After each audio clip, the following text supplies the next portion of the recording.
Hello guys.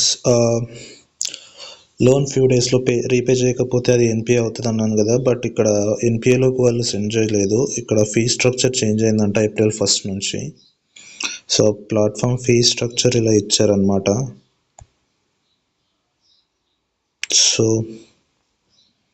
ఇక్కడ చూస్తే మీకు ఈజీగా అర్థమైపోతుంది ఫీ స్ట్రక్చర్ ఇలా ఉంది అని చెప్పేసి.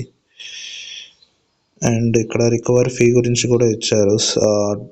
రీపేమెంట్ 6 months దాకా డిలే అయితే వాళ్ళు ఎంత ఫీ కలెక్ట్ చేసుకుంటారు, అండ్ 180 days డిలే అయితే ఎలా కలెక్ట్ చేసుకుంటారు అని చెప్పేసి ఇక్కడ ఎగ్జాంపుల్ కూడా ఇచ్చారు.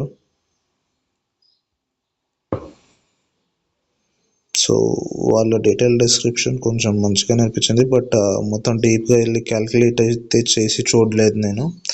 సో మీ ఎవరన్నా ఇంట్రెస్ట్ ఉంటే ఓపెన్ చేసి మొత్తం చూసుకోండి. ఇక్కడ important points to be note అని చెప్పేసి కూడా ఇచ్చారు.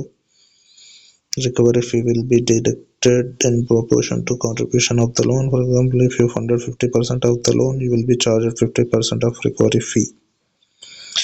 And అట్లా అనమాట కొన్ని టాపిక్స్ ఇచ్చారు. సో అవి చూసుకోండి, హౌ ఇట్ క్యాల్కులేటెడ్ అని చెప్పేసి కూడా ఇక్కడ ఉంది.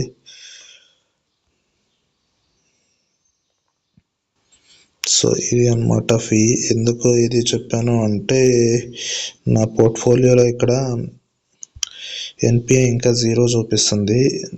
ఆ ఎన్పిఏ ఎందుకు అలా ఇంకా 0 చూపిస్తుంది ఈవెన్ ఆఫ్టర్ డిపిడి 120 days దాటిన తర్వాత అని చెప్పేసి చూస్తుంటే తర్వాత తెలిసిందనమాట ఇక్కడ ఫీ స్ట్రక్చర్ ఏప్రిల్ 1 నుంచి చేంజ్ అయిందని చెప్పేసి. ఈలోనే సో ఇక్కడ 122 days అయినా సరే ఎందుకు ఇంకా ఎన్పిఏ అవ్వలేదు అని చెప్పేసి చెక్ చేస్తే అక్కడ అది తెలిసిందనమాట.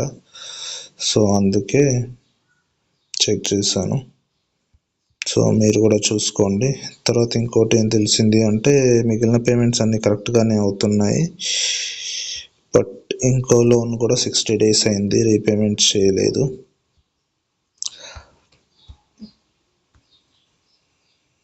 ఈ లోన్ అనమాట. సో ఈ పర్సన్ ఫస్ట్ రీపేమెంట్కి డిలే చేశారు, ఇప్పుడు సెకండ్ రీపేమెంట్కి కూడా డిలే చేస్తున్నారు. Professionals and risk category bureau score కొంచెం తక్కువ ఉంది, అది చూసుకోవాల్సిందే నేను, బట్ అప్పుడు చూసుకోకుండా ఇచ్చేసాను. లేట్ పేమెంట్స్ అవుతున్నాయి, సో ఇచ్చేవాళ్ళు జాగ్రత్తగా ఇవ్వండి. అండ్ అక్కడక్కడ న్యూస్ కూడా వస్తుంది P2Pలో చాలా స్కామ్స్ అవుతున్నాయని చెప్పేసి. సో ఇవ్వడం ఇవ్వకపోవడం అనేది మీ own decision, up to you only. Thank you, bye bye.